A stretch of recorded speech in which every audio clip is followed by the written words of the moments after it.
One of those crossings was over my knees. I thought I was gonna get swept away. It was pretty bad.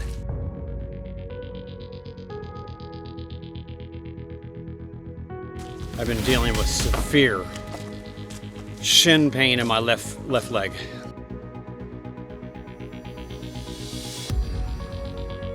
But I don't ever want to see a trail with horses on it again. I'm beat, man. I don't have anything left.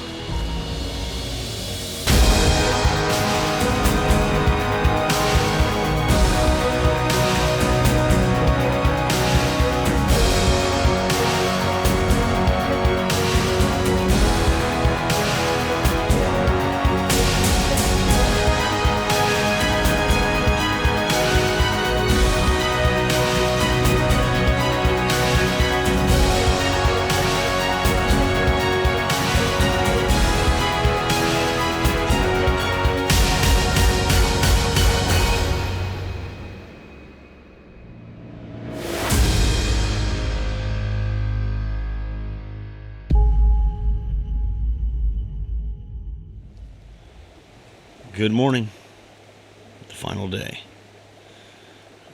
So I'm at Cherry Creek Lodge. I'm about halfway packed up. It's already 6 o'clock. I slept in. I had to, man. I was hurting bad last night. It was 2 a.m. before I finally laid down and turned the lights off. So I'm 28 miles from the finish. So I'm assuming that 2 miles an hour with some of these steep hills and the way my feet are, at least a 12 to 15 hour walk, 6 to 8 o'clock. It could go all the way to 9 o'clock tonight. That would still end up being 7 days, somewhere between 12 and 20 hours, I'm guessing. I don't know what to do. I'm contemplating calling up my buddy who's at Bandy Creek and picking me up at the top of the hill at Sherritt, wherever we can get a vehicle. We'll see how I feel. I'll walk up there and we'll figure it out. I finally made it up off that brutal hill coming to Bandy Creek from Sherritt. It's a beast. And I've had 4 huge water crossings already today. It looks like my lens is fogged up. One of those crossings was over my knees. I thought I was going to get swept away. It was pretty bad, the final one. But man, we have had a lot of rain. My gosh, I have to fix this lens. I'll be back. That's a little better. There was just some bright sun trying to come up behind me. Well, not sun, but just light. Anyway, I'm a mile and a half from Bandy. And since I had those 4 water crossings, I'm going to have to stop and take a break at Bandy and try to dry my feet off. They're just like hamburger, but I still got 24 miles ahead of me, and I know they're going to be toast, and it's going to be difficult for me to finish if I don't tend to my feet a little bit now. Well, I have a place to do it. I just don't have many dry materials in my pack. I have one Patagonia R1 pullover that I've kept dry the whole time as kind of an emergency layer if it got cold. So I'm going to take my shoes and socks off and wrap my feet up in that and see if I can dry them out a little bit, and then push the final 24 miles to Burnt Mill Bridge. I gotta be honest with you, I'm not looking forward to it. I had decided this morning that I was going to quit, believe it or not. I've had enough. All the motivation and drive, ambition, goals, it's all out the window. That's hard to explain. I never thought I'd feel this way. I never did. Those miles from station camp to Sherritt, which is only 4, felt like 20. I mean, I felt like I was out there all night, didn't roll in till 1 p.m. We went to bed at 2. And that's why I didn't get up till 5:30 today. I had to have a little sleep. I couldn't even see straight or think straight. I was getting delirious. And then this morning when I woke up, I felt pretty much just as bad. I could barely even stand up and walk. And I had decided that I was just going to quit. And then I realized, I can't get out of there unless I walk out. So I was just going to walk to Bandy Creek, take my time, and call it. I've decided I want to go ahead and push to the end. I know I'll regret it if I don't. 24 miles left. I've had it. But I have just enough left hopefully get to Burnt Mill Bridge. Well, it's Halloween, October 31st. Currently it is 8:26 in the morning. I am on my way to Bandy Creek Campground, and Jason is not terribly far from there, so I know he's in pretty rough shape. I almost think he wants to pull the plug. He stopped a little after midnight last night, and he didn't move until, oh, it was what, 5:30? I want to say 5:30 or 5:38 this morning. And I saw pins dropping again, and I know he's been wet for the last 2 days. It rained all day. Every minute of yesterday it rained. Well, I'm at Bandy Creek Campground. Jason should be just a few miles away. We're going to take a walk down here to the trail, so I want to just shoot him from the van again. My windows are dark enough he isn't going to see in, and he doesn't know the vehicle. I'm backed into parking spot A2, so I'll just look like the soccer mom family camping. Obviously we're at Bandy Creek. Jason will come up this road, and then I believe he just clips this road and goes right back in. And I think that's how you get through Bandy Creek on the Sheltowee trace. The only variable is, seems like there's several different loops and reroutes. I know he knows what he's doing. He spent months researching this, so he's very fluent in the Sheltowee trace. And I think it's worth noting, as bad as he felt this morning, I noticed his last pin, he was up to 2.5 miles an hour. So that he must have got the kinks worked out. Go, Jason, go. All right, just to reiterate here, he's coming into Bandy Creek. Approaching mile 320. Here he is. I think he's probably around 318 or 319 right now. But there is Jason. What do we got? Let's tap his little arrow here. There we go. 2.49 miles per hour. That lady walked right beside the van, and all I saw was the backpack, and it scared the bejesus out of me. I thought it was Jason going by, and now that I think about it, she's parked over there in that red car behind me. I thought I messed up. But again, 2.5 mile an hour, normal battery. I am sure Jason's batteries are about gone. So his actual physical and mental batteries. I'm in the woods at Bandy Creek Campground. I'm going to hide, and Jason's coming real soon, and I'll get in position.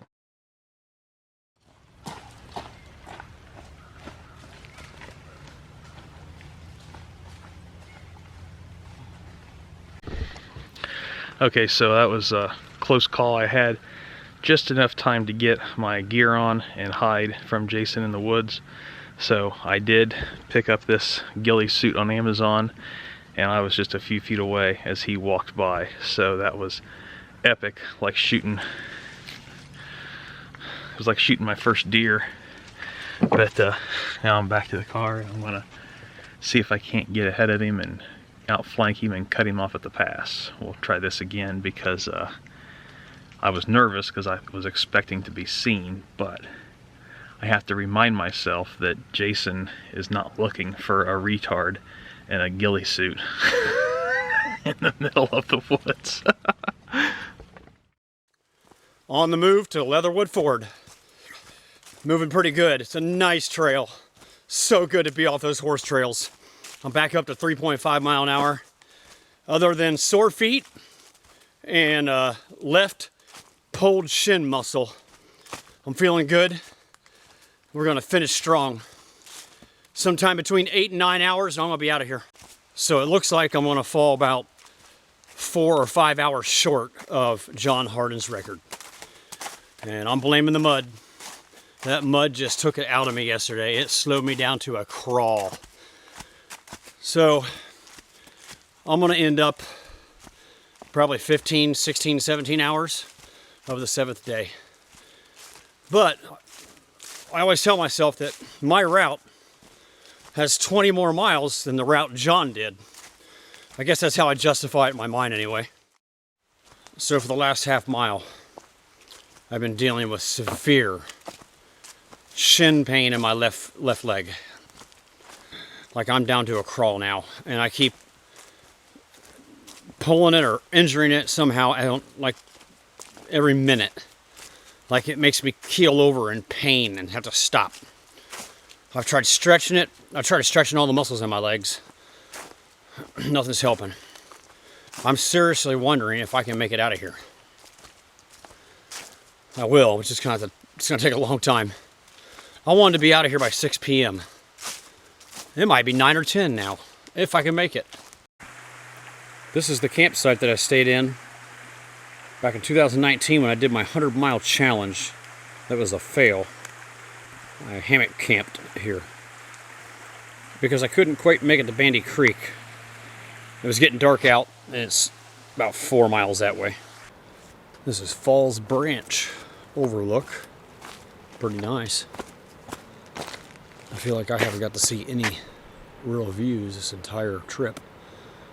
It was either cloudy and raining, or it was in the night. Reminds me of the John Muir overlook. Very similar. Alright, gotta get moving. In 2019, I did this 24-mile section from Bandy Creek to Burnt Mill Bridge in 8 hours and 15 minutes. And I had that massive, nasty blister on my one foot. And I was thinking back, wondering how in the world did I do it so fast? It's going to take me at least 10 hours to do it today, because my feet are pruned up really bad and they hurt. There's no blisters, but when they prune up, they start creating folds, and you're like stepping on folds of your own foot skin. It's not very pleasant. This actually is worse than my blister because it's on both feet equally. In addition to that shin pain, I wouldn't be surprised if it's 11 hours before I get out of here. Well, happy Halloween. I am at Leatherwood Ford, 10:46 a.m. Several hours ahead of Jason. So, I got a little time to kill. I'm gonna set up a shot. Stay hidden. How's that go with the Navy? Run silent, run deep.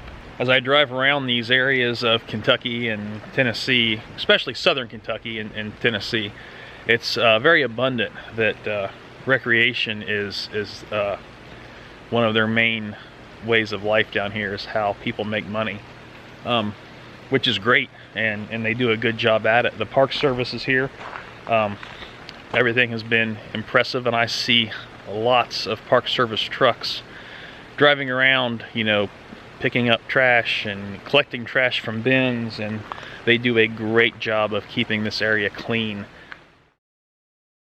I finally made it to Leatherwood Ford. Getting ready to cross the bridge here in just a minute. I swear I'm getting delirious and almost having hallucinations. It happened the other day too. Maybe yesterday morning. I would think I was seeing things in the weeds that I would recognize, and then realize it's just a leaf, the way it's positioned or something like that. I'm beat, man. I don't have anything left. When I first left Bandy Creek area, the trail was really nice. It was a good trail for running. But once you went past the falls overlook, I can't remember which one it is. It was all downhill from there because you started entering the flood region of this fork of the Cumberland River. I mean, you can tell all around me the debris that came in from that flood was probably 25, 35 feet above normal water levels. And there's a lot of debris and blowdowns to climb over, so that makes it exhausting. It's one of the things I thought I saw. I thought I saw the other half of Burnt Mill Bridge down there. I mean, it could have been, but I think it was just a bunch of trees blown over in the water. There it is, Leatherwood Ford. I want to go take a half-hour break before I go tackle the last 14 miles to Burnt Mill. Because if I don't, I'm going to have to stop and take a nap along the way. Hoping I can still finish before dark around 7. We just entered the final hour that I could have beaten John Harden's time. In about 45 minutes, he will remain the fastest known time holder on the Sheltowee trace, because I have 14 miles to go. If I would have been feeling better, I probably could have still beat Ricky's time on the self-supported side, but that's going to come and go as well. That's about 6 o'clock. I'll probably miss it by about an hour. We're out here in the back country looking for the all-elusive Thru-Hiker. We're going to try to approach one and get close in his natural habitat. Not all Thru-Hikers are dangerous. You want to be certain not to approach during their mating season. Fortunately, this is not that time. O&W Bridge.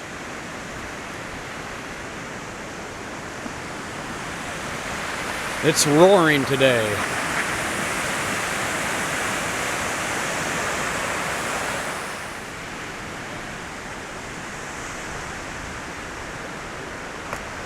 Now we have a huge hill. One of the steepest hills on the trace coming up next. The water sure has been flowing good everywhere today. Oh, I just cannot regain any energy to finish this thing off strong. I started strong from O&W, or from Leatherwood to O&W, and then that big hill just killed me. And these horses have destroyed the trail in so many places. It could be a beautiful trail, and I'm sure it is at the right time of the year. Normally, on a dry fall, it could handle the horses, but it's just been muddy and sloppy. It is very mentally and physically taxing, and it has just drained me, especially after yesterday, 8 to 10 miles in ankle-deep mud. Oh my gosh. I don't ever want to see. I'm sorry if you love horses and you are the horse riders are on these trails. I know you have just as much right as we do, but I don't ever want to see a trail with horses on it again. I'll look elsewhere. Just about to Honey Creek Loop trailhead, and I was thinking how this trip has been full of the highest of highs and the lowest of lows, and I'm in one of those lows right now, which is totally different than the one from 2019. I was in the highest of highs, like running through this trail, and I did Bandy Creek to Burnt Mill Bridge 24-mile section in like 8 hours, and it has taken me so long. I'm sore a little bit, but I'm bummed about how the wind was taking out my sails yesterday when I hit those horse trails. I had a plan to the finish to give me the victory over John Harden, but as soon as I hit, I think it's the North Fork of the Cumberland River, or the Clear Fork, about a 5-mile stretch before station camp, just slogging through mud in that trail. Oh, it's terrible. And then from station camp to Charrette. Horrific. Those two things together, probably a 8 to 10 mile stretch after John Muir overlook, just changed my entire outlook on the end, and it just taxed me completely, and I couldn't follow through with the plan I had to bring me here before 2 p.m. It is now almost 5 p.m. So, yep, 6 miles to go, I think, and yeah, I missed it by a couple hours. But that's all right. It is what it is. I did my best with the conditions I was given.